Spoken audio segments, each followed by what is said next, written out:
On April 4th, 2018, on the 50th anniversary of Martin Luther King Jr.'s death, I was honored to be asked to speak at the Riverside Church in Harlem. That day was focused on MLK Jr.'s fight for civil rights and social justice for minorities and the poor. Today, in lieu of airing our previously planned episode, I'm instead sharing that talk that I gave at Riverside Church just over 2 years ago. I'm doing it as an acknowledgement of the targeting of Black lives in our society and the need for systemic change to protect Black health and Black lives. As a doctor, I took an oath to do no harm. And today I stand here because there is harm being done to millions. I stand here because I must speak out. We know all too well the visible forms of racism in our society. We know the inequities in income and opportunity.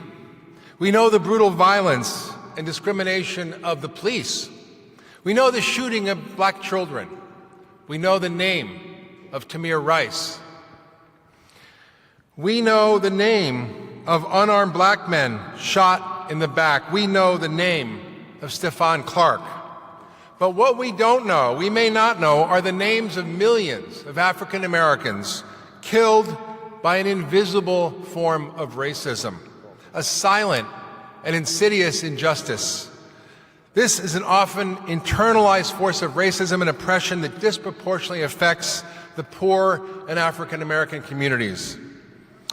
We do know that 1.3% of all deaths are caused by gun violence, and it is real, and it is tragic, and it must end. But we may not know that 70% of deaths are caused by chronic disease, the result mostly of our toxic food system. More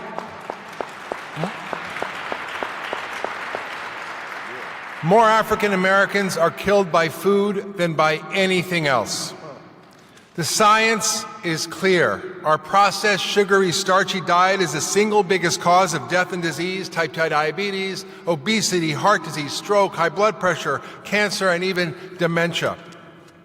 Our food system is the deadliest weapon used against the poor and minorities, keeping them poor and fat and sick, hijacking their brains and their biology. We are told that it is our personal choice, that being fat results from eating too much and not exercising enough. That blames the victim. The subliminal message is it's your fault you're fat and sick. We may think what we eat is a personal choice, that is rooted in our cultural heritage and our family customs, but we know that the food industry designs our food to be addictive, that they hire craving experts that work in taste institutes to create what they call the bliss point of food, all with the purpose of creating heavy users. These are their own internal corporate terms. What if I told you that the food industry specifically targets the poor and minorities? That it's easier to get someone drinking a 20-ounce soda to start drinking a 2-liter bottle of soda? Research shows that African American kids drink twice as much as white kids. What if I told you that sugar and processed foods were more addictive than cocaine, and that the food industry has hijacked our brain chemistry, our taste buds, our metabolism, our bodies, and our minds? When our foods are biologically addictive, the notion of personal choice is a fiction. It blames the victims for their choices. How can we take care of our communities when 23 million Americans live in food deserts, where the only food available is processed junk from convenience stores, from fast food outlets, and the closest grocery store is more than a mile away, where it's hard to find fresh fruits and vegetables or healthy food? And the problem isn't only food deserts, it's food swamps. Communities filled with fast food chains and bodegas applying highly processed addictive foods. They sell gallon cups of soda and other sugar-loaded beverages. There are fast food chains planting burgers, fries, and fried chicken on almost every street corner.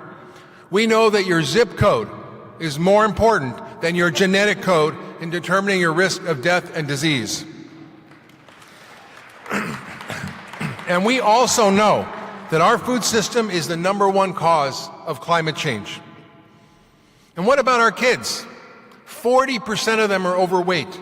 we now see 3-year-olds with type 2 diabetes, what we used to call adult onset diabetes. We're told that our kids' behavior problems are from bad parenting. Well, the research shows that African American kids are far less likely to graduate from high school or go to college. But if our children go to school with a breakfast of Coke or colored sugar water or Doritos or flaming hot chips, how can we expect them to focus and pay attention? These are not foods. These are food-like substances with no nutritional benefit. This diet creates an achievement gap because kids are too sick to learn, and it affects far more kids of color than any other group. These kids are less likely to go to college, to earn good incomes, and more likely to get sick and die young. 1 in 10 of our kids are on ADD medication, and the science shows that the junk our kids eat is a big part of that cause. The food industry spends $10 billion a year marketing junk food to our kids.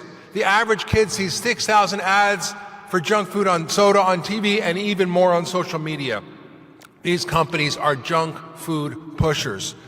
Do you really think it was a coincidence that Paula Abdul and all her judges on the American Idol had 24-ounce containers of Coca-Cola in front of them every show? The top sports stars receive tens of millions of dollars from soda and fast food giants to promote their products to our children who idolize them. Yet it doesn't have to be that way. Charter schools in the poorest, most disadvantaged communities of color who feed kids 2 to 3 healthy meals a day find that the kids are more likely to go to college than go to jail. We incarcerate African Americans at 5 times the rate of white Americans. Much of that is a result of racial profiling and targeting by police and the judicial system. But it could be that much of that violent crime is a result of our diet that robs our minds, affects our thinking and judgment, and our ability to make good choices.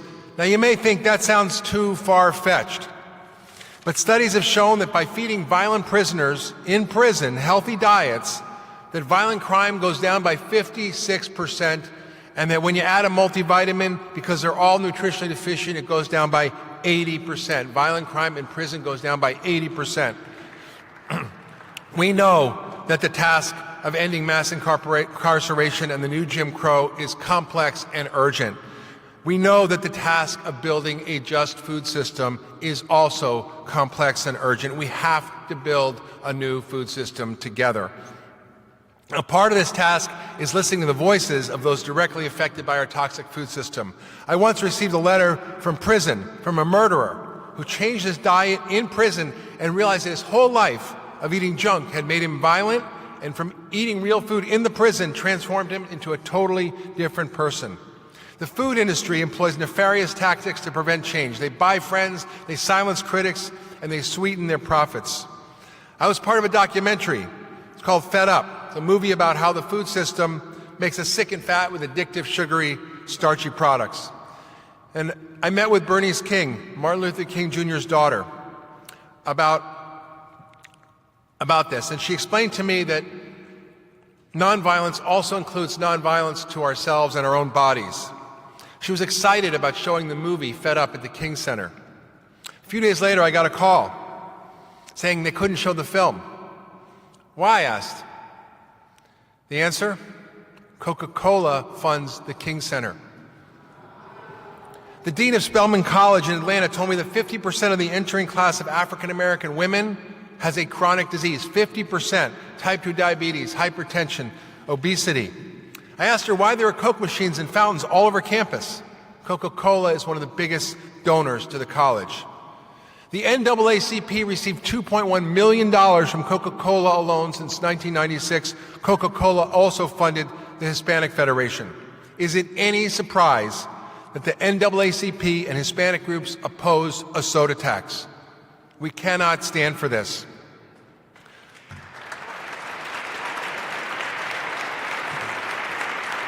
Martin Luther King Jr. once said, "Our lives begin to end the day we become silent about things that matter." We can no longer be silent about this. If you're African American, you are 80% more likely to have type 2 diabetes 4 times as likely to have kidney failure from it, and 3.5 times more likely to suffer amputations as whites. Yet we remain silent about the role of the food system killing millions of Americans. They tell us it's a personal choice. Nonsense.